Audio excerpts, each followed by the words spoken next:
Lots to say about Donald Trump this weekend. It seems like that conviction, I don't know if you've heard it or not, he's a convicted felon, didn't really make a difference at all in the polls. We'll analyze that and show you what he had to say at his rally, and even better, show you what other people are saying about Donald Trump. Also, Joe Biden and Kamala Harris both heckled by pro-Hamas terrorists. That's his base. He's trying to appease those people. And they showed up at Lafayette Square across from the White House to protest. We'll show you those dirty details. Also, you saw the daring rescue of the Israeli hostages over in the Gaza territories. They were being held by a journalist protected by the U.S. government. I'll explain coming up in a little bit. We've got that. And, we joked about it, but it turns out it's true. John Fetterman, as soon as he, had some issues with his brain, got it all worked out, and now he's no longer a liberal. Really, you'll hear it right from his mouth coming up in a moment. We're brought to you by the Electronic Payments Coalition. My name's Larry O'Connor. You can call me Larry. One thing for sure you can say about Donald Trump is he's a fighter. I mean, let's face it. He's been fighting the whole time from the moment he came down that escalator. They've all been coming after him, both sides of the political aisle and the media, pop culture, everywhere, even internationally. And he just keeps fighting. Most of us would just sort of hang it up and say, you know what? I'm a gajillionaire. I got a beautiful family. I got a beautiful wife. I've got plenty of beautiful homes. I'm just going to chill for a while. But he keeps fighting. And that's something that UFC head honcho Dana White confirmed in an interview with Brian Kilmeade over the weekend. Take a watch. The one thing about the former president, he wants to be the next president again. You know a fighter's heart. You stare in more fighters' eyes than anybody else to see what's in there. Where does he rank at 77? Number one. Number one. You take any of the greatest fighters of all time, Trump is number one. The most resilient human being that I've ever met in my life. In what respect? Why keep doing this? You got money, you got a great life, you got whatever. Why keep doing this? And the one thing that I can tell you, and this is a fact, this guy loves this country, right? And he loves all Americans, regardless of what color, religion, or whatever it is. He's not a racist. He's a good human being, and he loves America, and he cares about this country. Period. End of story. If he wasn't that type of guy, I would never even associate myself with him. Right. Yeah, and this, I think, is one of the messages resonating with voters right now after the convictions in New York. A quick look at the polls show you that the needle has not moved at all. In fact, in some states, the needle has moved for Trump. Virginia, the Commonwealth of Virginia, which has voted for a Democrat since 2008 in the Electoral College. And in 2020, I think Biden won it by nearly 10 points. The latest poll in Virginia shows that state tied. It's a dead heat, 48-48. How does that happen exactly? Well, think about the convictions for a minute in Manhattan. Think about what it means in terms of narrative in the presidential election. Democrats loved it. It was catnip to them, right? This was junk food. This was like, I'm starving. I'm going to go on a binge. I'm going to have 3 Big Macs, and it satisfies everything you want for that binge. But does it actually provide any nutrition for you? Well, no. They were already morbidly obese in their Trump hatred. There's no change there for Democrats. There's no change for people who are already going to vote for Biden or really vote for anybody, because let's face it, Biden is in fact anybody instead of Donald Trump. And for Republicans who were already supporting Trump, well, it didn't change anything for them either. I mean, this was really designed to sway people who were independent or who bounced back and forth. They voted for Trump in 2016. They voted for Biden in 2020. And now, apparently, you're supposed to be shamed. You're supposed to feel sheepish to vote for Trump now because he's, say it with me, a convicted felon. But is that really the message that this trial conveyed to those people who were in the middle, who weren't sure? Well, no, not at all. In fact, we didn't learn anything about Donald Trump in this entire trial. We didn't learn anything that we didn't already know.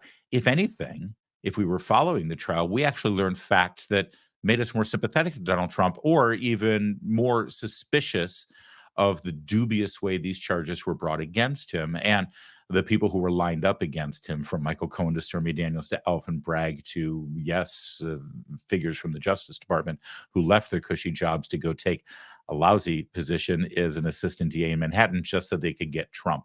In other words, we didn't learn anything new about Donald Trump that was going to hurt him. What we learned, what was new information for voters that came out of the conviction of Donald Trump, is that Joe Biden and the Democrats will stop at nothing to destroy their political opponents, even finding a law that's never been applied before and using it to convict the man who was running against Joe Biden this November. If anything, one thing that we've learned out of the convictions is that Biden and the Democrats will stop at nothing to retain power. And Donald Trump continues to fight them. And that's actually a positive message for Trump. If everyone's wondering, gosh, why, how is it possible? You know, Jake Tapper and George Stephanopoulos and all your pals in the mainstream media, the serious journalists, well, it's just unfathomable that even after a conviction that people will support this man. That's why I just explained it to you. The only thing that was revealed in this entire escapade is just how craven and mad for power Biden and the Democrats are. But we shouldn't forget that there's actually a human being involved here. Donald Trump is not some automatron, and he's not some bizarre icon that just sort of goes into a dark hole when he's not in front of a camera. No, he's a man. He's a human being. He's a husband. He's a father.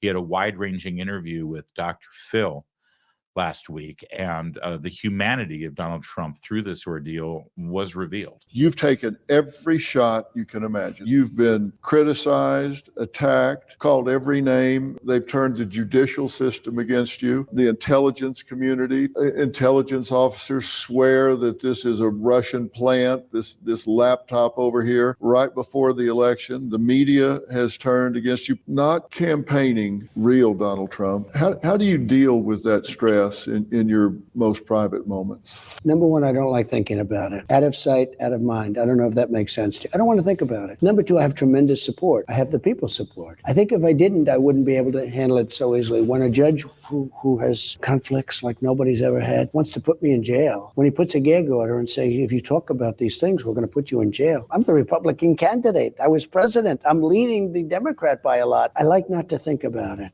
You know, it's funny. I doubt that Dr. Phil is used to having that kind of response from his celebrity interviews. You know, this is the moment where they can reveal their vulnerable side and they can gain sympathy from the viewers and really get in touch with their feminine psyche or whatever. You know, this is Dr. Phil stuff, right? It's like, how does that make you feel? How do you survive through it? How do you cope? And Trump's like, yeah, you know, out of sight, out of mind. I try not to think about it. It's all ridiculous. Move on. Keep going forward. Keep fighting. Keep winning. Let the losers complain. That said, it's a pretty good moment that Donald Trump can actually reveal his human side, because he is a human being, and everybody recognizes that it's got to be hell for him to go through this, and with his family. Why are we just not seeing this? Because up until this point, people like Dr. Phil would never even entertain doing an interview with Donald Trump to ask about his vulnerabilities and ask about how he has a coping mechanism for all of the crap that they're throwing at him.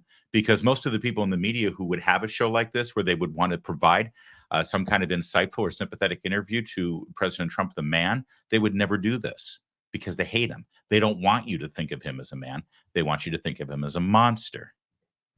Well, the monster took a show on the road now that he can do political rallies since the Manhattan trial is over. He was in Las Vegas for a rally, a rousing rally with a huge group of supporters. You know, the latest polls out of Nevada show him, I think, between 5 and 10 points ahead right now. This is a state he's been trying to win the last 2 election cycles. And, well, based on this statement that he gave to this crowd just outside of Las Vegas, he may have just sealed it. He proposed a policy for the workers in Nevada that is going to make a big difference in their back pockets and in their bank accounts. This is the first time I've said this, and for those hotel workers and people that get tips, you're going to be very happy, because when I get to office, we are going to not charge taxes on tips, people making tips.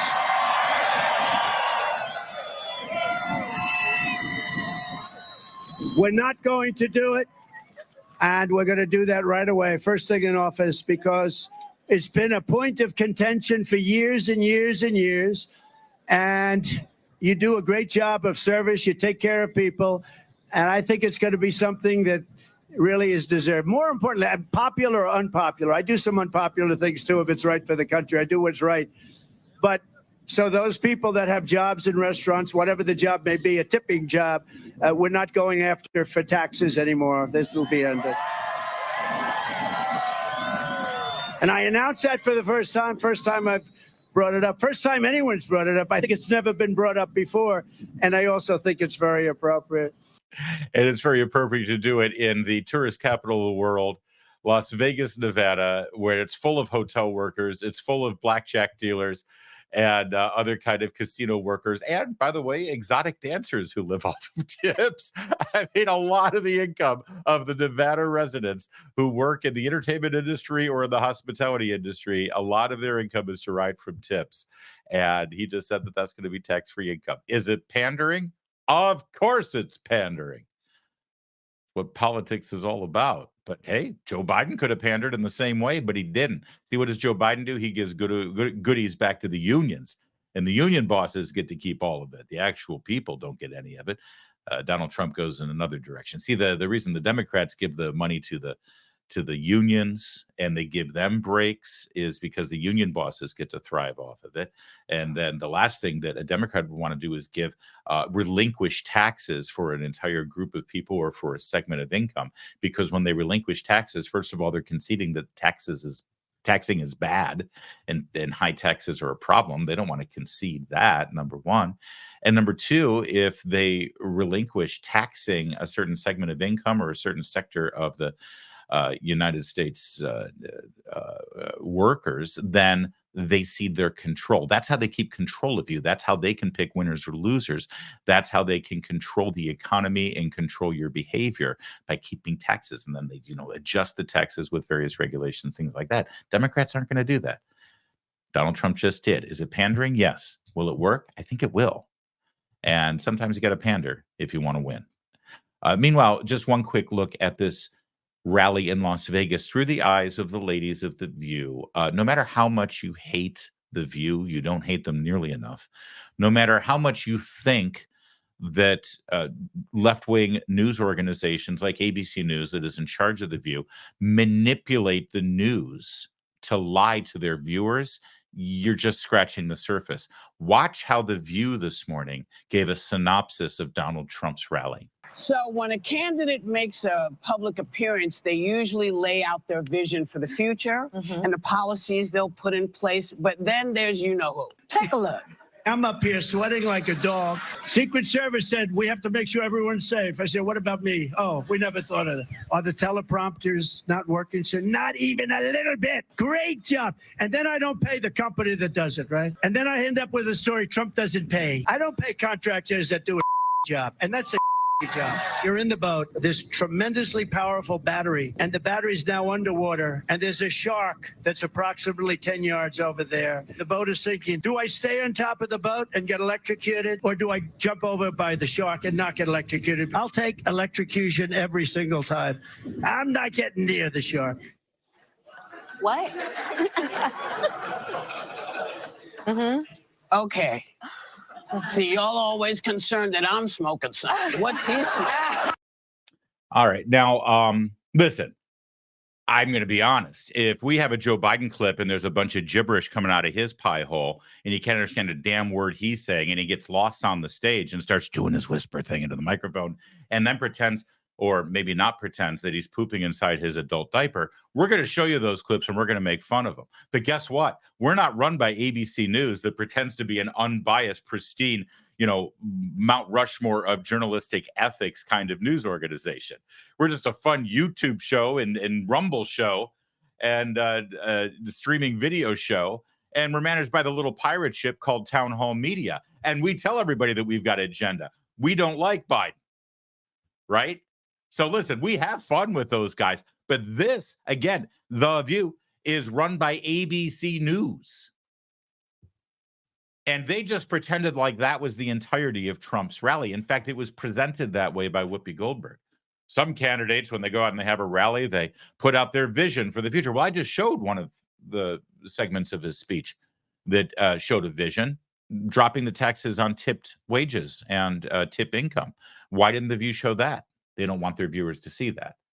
They want that. And by the way, this thing that they think is so crazy and Trump acting stupid, that's charming, actually. That's pretty funny stuff.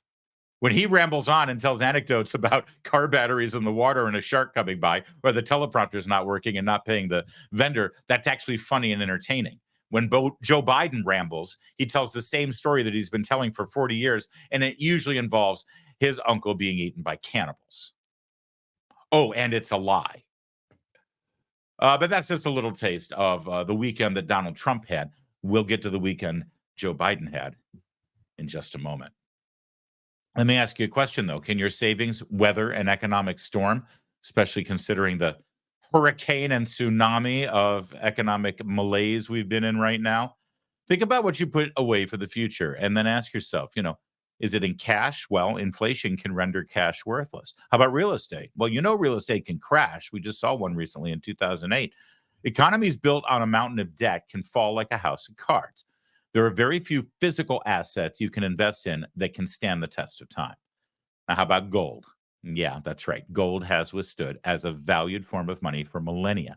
It's why people are flocking to it now and why Birch Gold is busier than ever.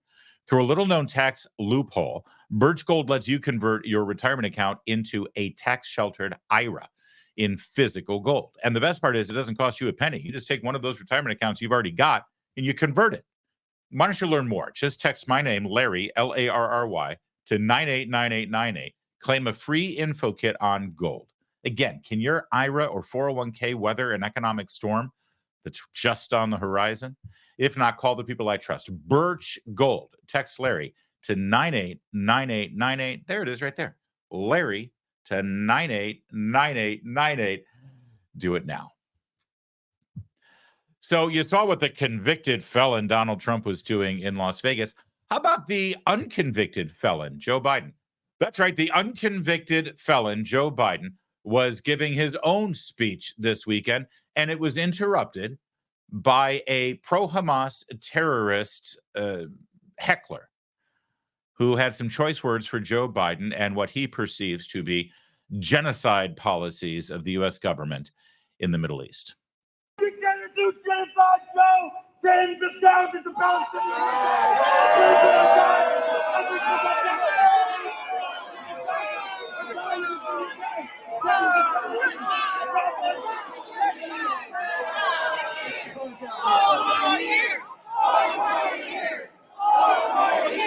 Wow, that was something. Now, as you heard, it really disrupted this rally he was giving in what appears to be a Cirque du Soleil circus tent attended by about 150 people. You could hear their resounding cheers of 4 more years there at the end. Make no mistake, though, the person who is screaming genocide Joe at Joe Biden because of his policies in the Middle East, he's on the side of the terrorists. He's on the side of Hamas. He's against Israel, our ally in the region. And, well, Joe Biden is on his side, actually. That guy with the ponytail screaming genocide Joe at Joe Biden and calling him a dictator, that's the guy that Joe Biden's policy is meant to appease right now over in the Middle East. That's the really delicious irony of all of this. Joe Biden is bending over backwards to make ponytail genocide Joe Yeller happy and appeased. And well, here's the funny thing about Marxist terrorists. There's no appeasing them. There's nothing he can do to appease them other than just relinquish control of the U.S. government to the Marxists. Also, Kamala Harris had to deal with the exact same thing with remarks she gave. I believe this is in the greater Michigan area. So these protesters could very well be Rashida Tlaib's family.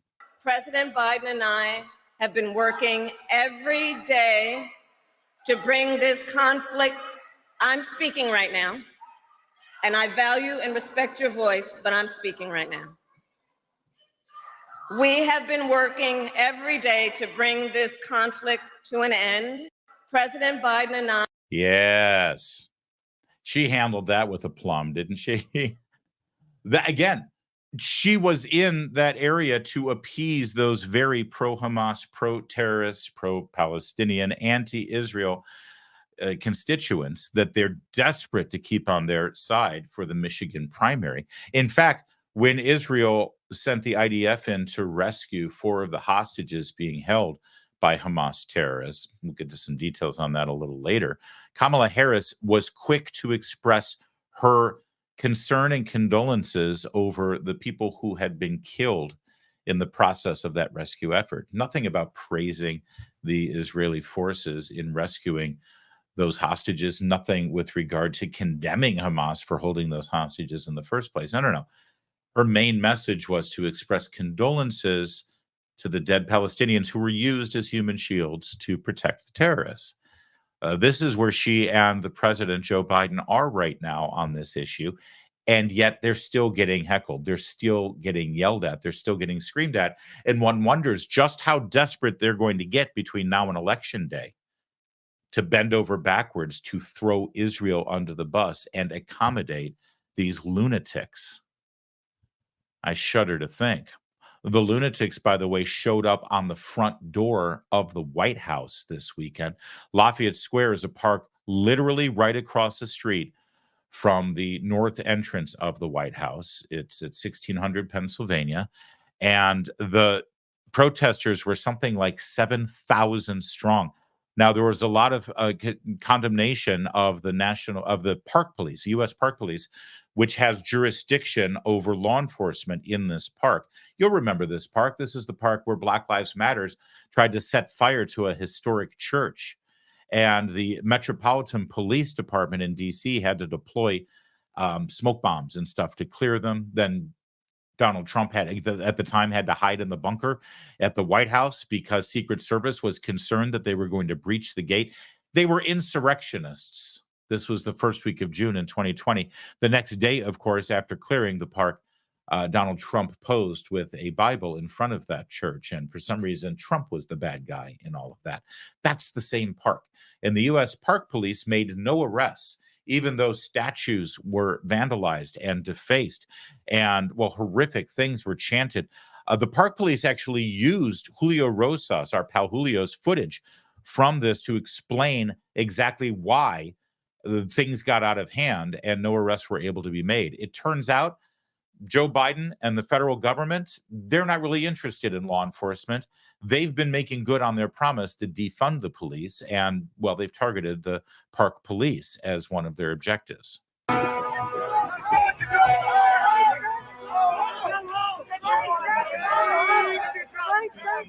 Our officers attempted to arrest criminals for climbing on and vandalizing the Lafayette Park statues during the protest on Saturday.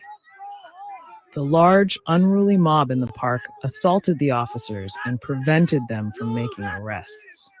At its peak, the crowd had about 9,000 people. The 71 officers assigned to the protest were overwhelmed. They were severely understaffed and ill-equipped. The U.S. So again, 9,000 protesters, and they're not protesters, they're vandals. They're sympathetic to terrorists. They were screaming Hamas slogans. They were openly supporting the idea of jihad and martyrdom for their cause. They assaulted the police officers. You can see how they vandalized the statues. No arrests made, because this is business as usual, apparently, in Joe Biden's America. Of course, just up the street was the Pride Parade in D.C., where there was indecent exposure and public nudity and sexual acts being simulated in front of children. No arrests made there either.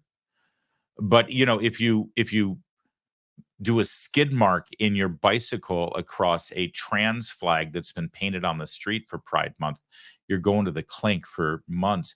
In fact, right here in D.C., where this just happened in Lafayette Square without any arrests and any punishment and any charges, we had a 70-plus-year-old woman thrown behind bars after her conviction of multiple years. Her crime, saying the rosary in front of an abortion mill. That's how the law is being enforced in Washington, D.C.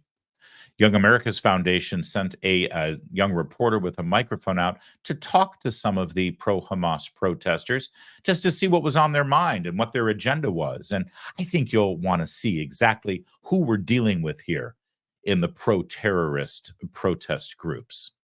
Hi, I just wanted to know, Why are you out here today? What are we doing? We basically are trying to teach Joe Biden that he's a lie. The red lie is a lie. And what does that mean? Like, what is the red line?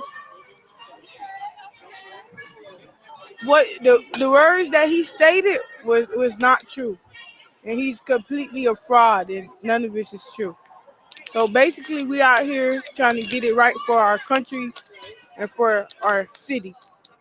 So what are we trying to get right? I know that this rally is about justice in Palestine.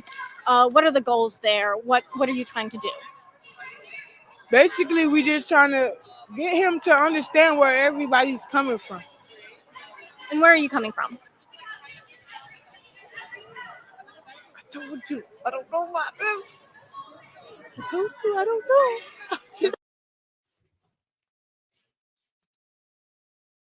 Now, normally I would say that this was a setup and this was like a skit or something that these kids did, and this was all parody. But I know Young America's Foundation. I'm actually affiliated with the organization. I mean, this is real. They wouldn't do a parody, right? This is legit. This is. Can we watch it one more time? It's too good. And by the way, I'd love to know. I'm guessing the blonde in the picture, the blonde. I'm guessing that she is a college student somewhere, maybe an Ivy League institution, or maybe here in D.C. it's Georgetown or George Washington University. And I'm pretty sure that you and I are going to be forced to pay her student loan debt. Can we just see one more time exactly what's driving and motivating the protesters who are screaming for the end of the Jewish state of Israel as we know it? I just want to know, why are you out here today? What are we doing? We basically are trying to teach Joe Biden that he's a lie. The red lie is a lie. And what does that mean? Like, what is the red line? What the words that he stated was not true, and he's completely a fraud, and none of this is true. So basically, we out here trying to get it right for our country and for our city. So what are we trying to get right? I know that this rally is about justice in Palestine. What are the goals there? What are you trying to do? Basically, we just trying to get him to understand where everybody's coming from. And where are you coming from? I told you, I don't know about this. I told you, I don't know. Hi. Well, there you have it. And by the way, the most important thing to remember is that's the voter Joe Biden and Kamala Harris are desperate to keep. That's the voter that they're pandering to, bending over backwards for, throwing our ally under the bus for, allowing our hostages. There's still 5 Americans being held by Hamas, allowing them to be subjects of ongoing abuse and torture, so that Joe Biden can keep this voter block. This voter in particular is who's going to make the difference in the election for president of the United States. Oh, and I got some updated information from law enforcement in Washington, D.C. I just want to throw this out there, too. The reason why there were no arrests made there in Lafayette Square with all of the vandalism and all the violence and all of the hate speech and hateful rhetoric that we saw and the assaulting of officers, et cetera, apparently because they weren't flying the Appeal to Heaven flag. See, if they brought that flag with the tree on it, they would have brought in the buses and lined everybody up, thrown them in prison for at least a year and a half until they even got a hearing. And that kind of thing we can't tolerate, but everything else is just fine. Just fine. Millions of Americans earn and use credit card rewards. Corporate megastores, they want to take those rewards away. Rewards we use on groceries, school supplies, cash back to save on gas and grow our small businesses, and travel miles we use to make memories. The Durbin-Marshall credit card bill is going to eliminate credit card rewards. No more travel miles, no more cash back. When lawmakers help corporate megastores line their pockets, American families pay for it. So tell your senator to oppose the Durbin-Marshall credit card bill. Visit handsoffmyrewards.com to take action today. That's handsoffmyrewards.com. Handsoffmyrewards.com. Over the weekend, we saw a daring rescue. The Israeli Defense Forces went into an area of the Gaza territories and rescued 4 Israeli citizens who have been held since October 7th as hostages. We've got some footage, actually, that the IDF put out. It's some of that infrared footage from the helicopter or a drone, perhaps, watching the whole thing transpire. We've also seen some video now released of some of the hostage being escorted to some helicopters and then flown to safety. It's been a remarkable thing to see. One of the most daring, well-coordinated, only 1 casualty for the IDF, which is an absolute miracle. I mean, obviously, we pray for the family of that soldier, and we thank him for his sacrifice and his service. But what an incredible success. Of course, you wouldn't know it by seeing how the mainstream media has reacted to this. I want to share some of their disconcerting takes with you in just a moment, because they have no moral compass. I would say they have a broken moral compass, but no, they actually have no moral compass at all. But first, I want to focus on an aspect of this story that has been covered by our friends over at Red State, which is, of course, affiliated with Town Hall Media. Here's Jennifer Van Laar running with this story this morning, or excuse me, yesterday afternoon. As you can see, confirmed journalist, in quotation marks, killed by IDF, held 3 Israeli hostages in his home, and he wrote for a U.S.-based nonprofit. Now, let's be clear here. Some of the initial reports of mainstream media, your New York Times, your Washington Post, your CNN, had this blaring headline that said, IDF forces killed journalist during raid to free hostages. They killed a journalist. So you have this image of somebody, reporting from the sidelines, with their notepad and their little hat with the pieces of paper sticking out of the hat band, right? And they've got a giant flak jacket on and vest that says press, and an IDF soldier just, indiscriminately shooting at him, saying, oh, you're press? Well, I'm going to kill you anyway. Get out of here, right? That was what it was meant to evoke, that these journalists who were war reporters were just there on the front lines trying to cover this in an impartial way. But it turns out that journalist that was killed, that wasn't just a journalist. That journalist had picked sides. Not only picked sides, but was literally working on behalf of the terrorists. 3 of those hostages were actually being held in that journalist's home. I think at that point, you stop being a journalist. I think you're literally a terrorist at that point. As Jennifer Van Laar writes, in the wake of the Israeli Defense Forces' successful operation to rescue 4 hostages from captivity in Gaza, we're learning more about the conditions in which the hostages lived and who housed them.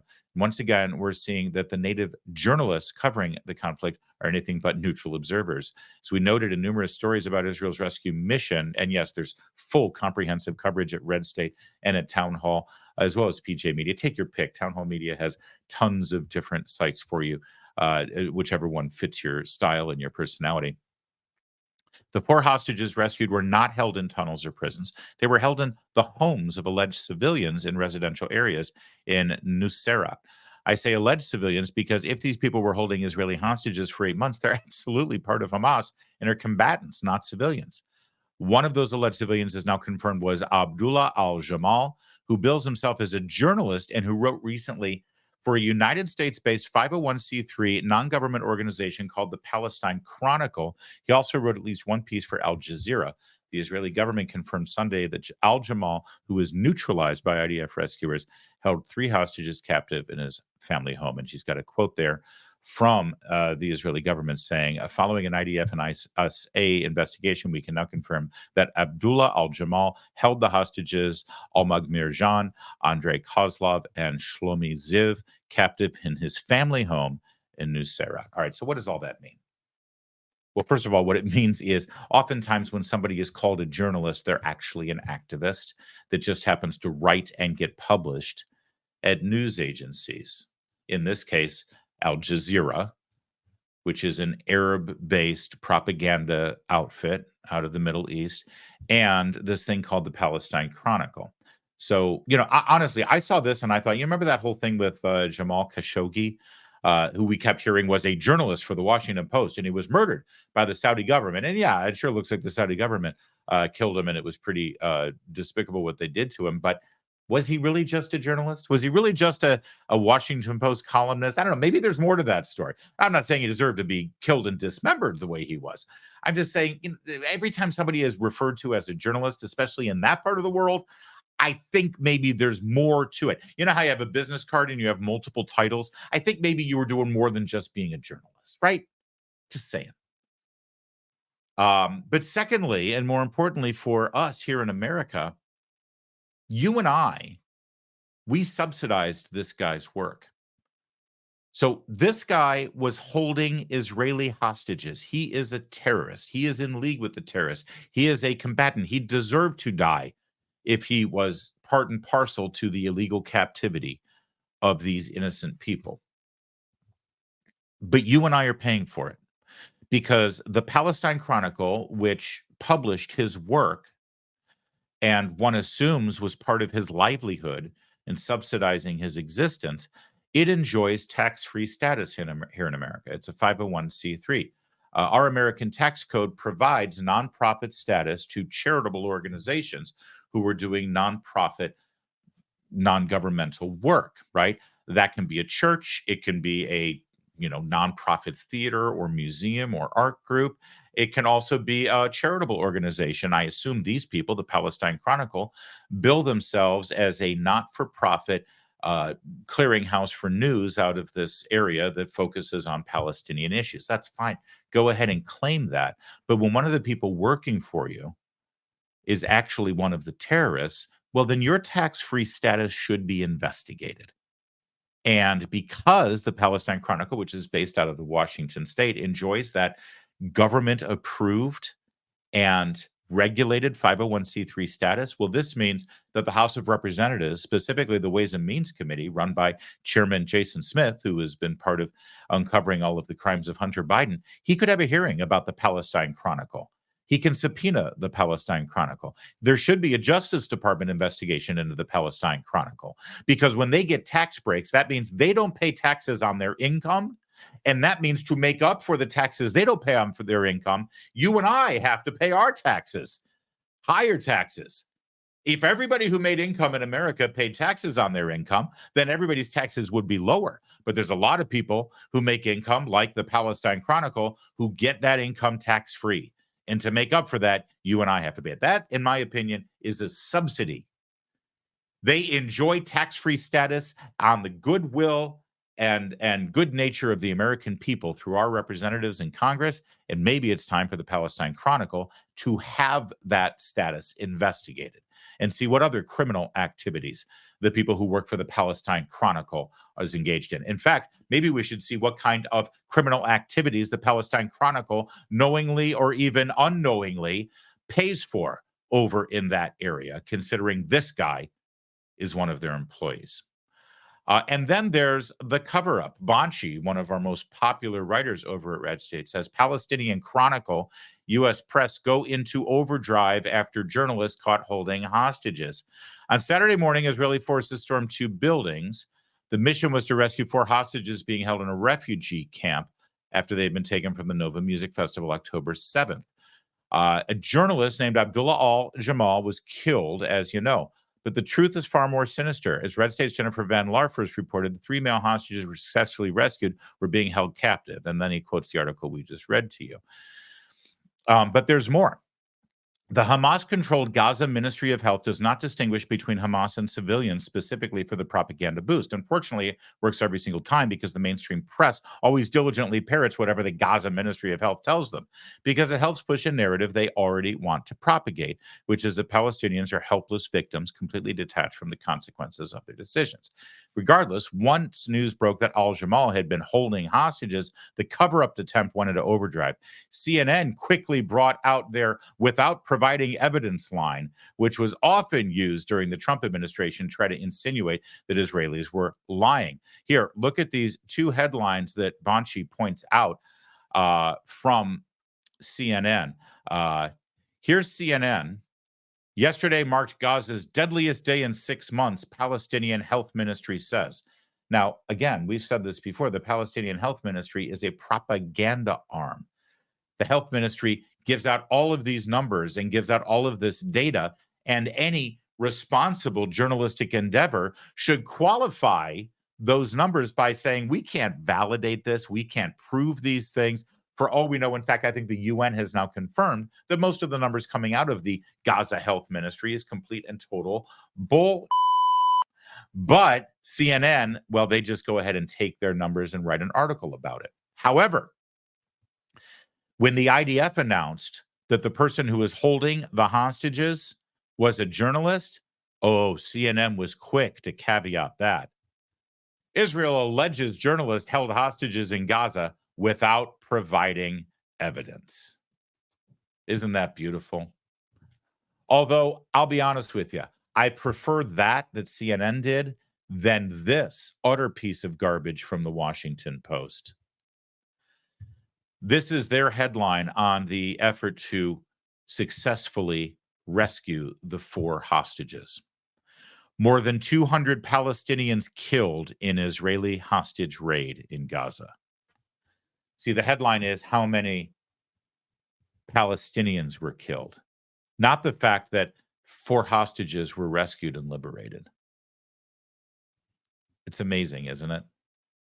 I mean, it's like they don't even try to hide it anymore. By the way, that 200 Palestinians number, it's also from the Gaza Ministry of Health. We don't know if it's real or not. But, you know, I don't know.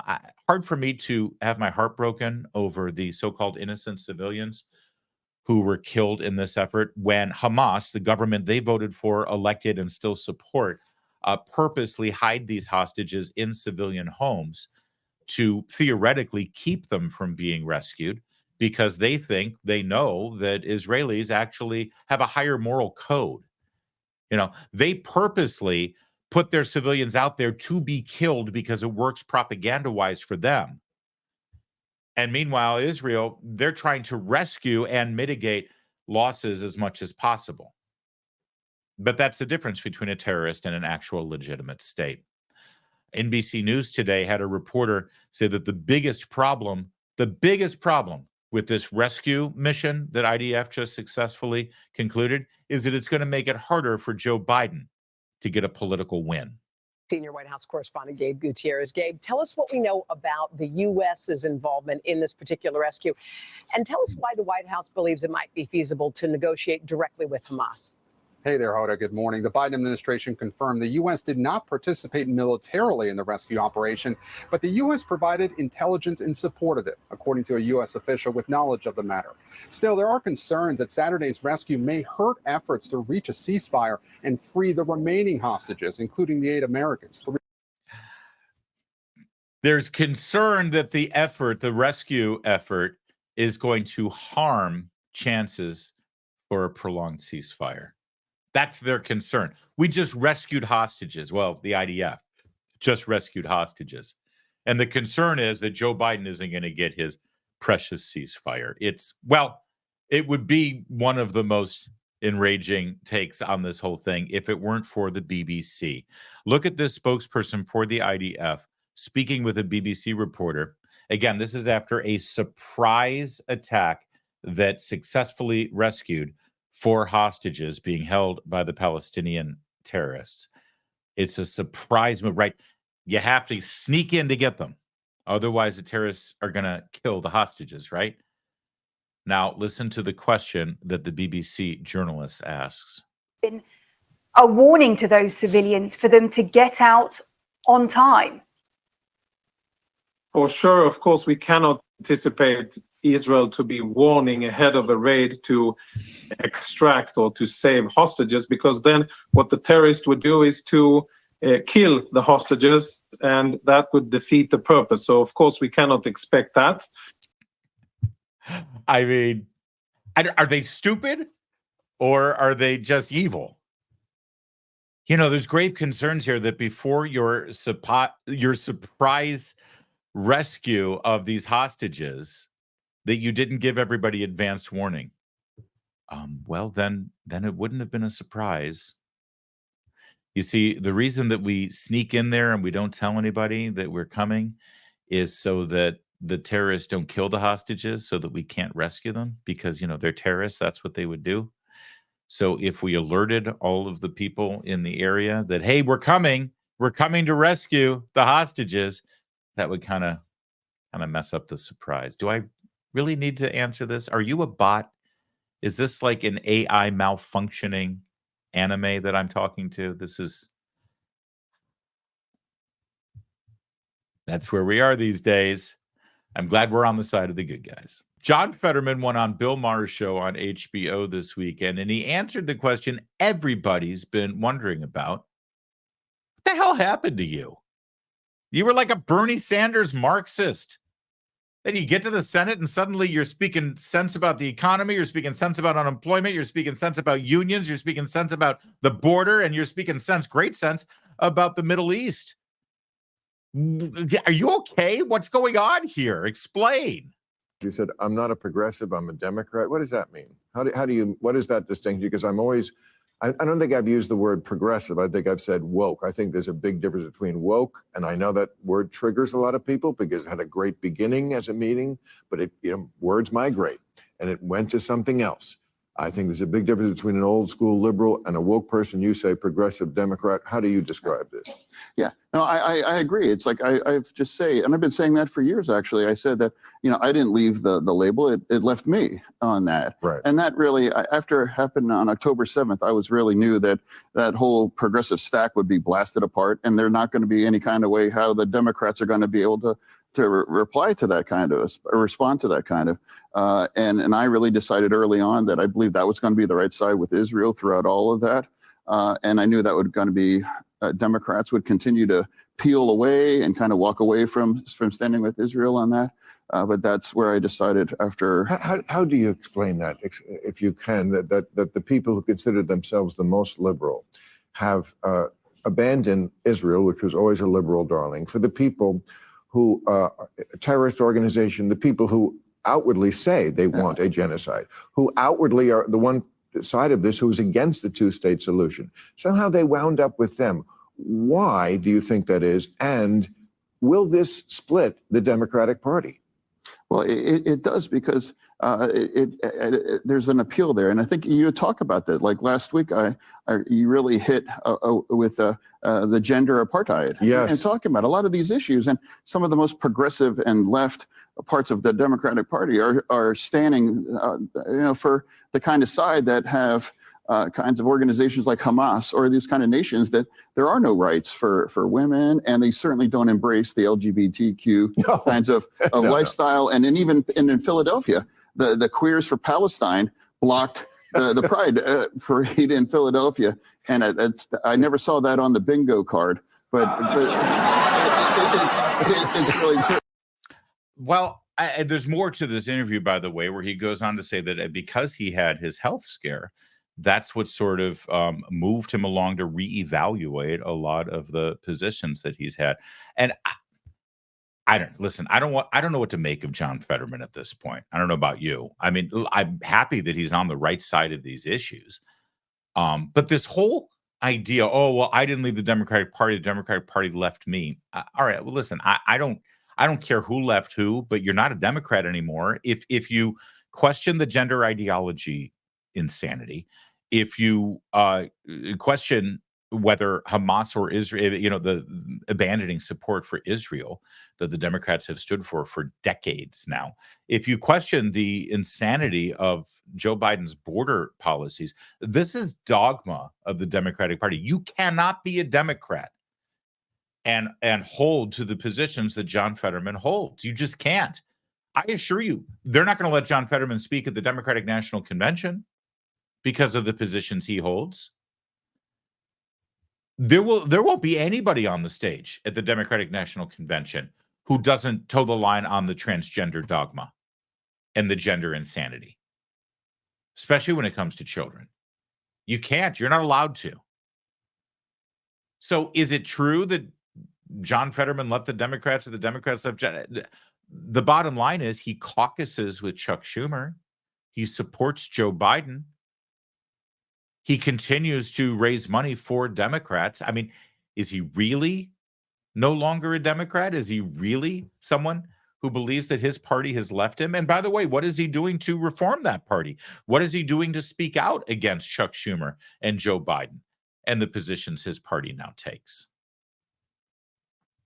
I'm not buying it. I think this is mostly, I mean, listen, I'm glad he's outspoken, and I'm glad that people have to pay attention to him, because here's the beauty of being John Fetterman. Because he's a Democrat, the media will pay attention to him.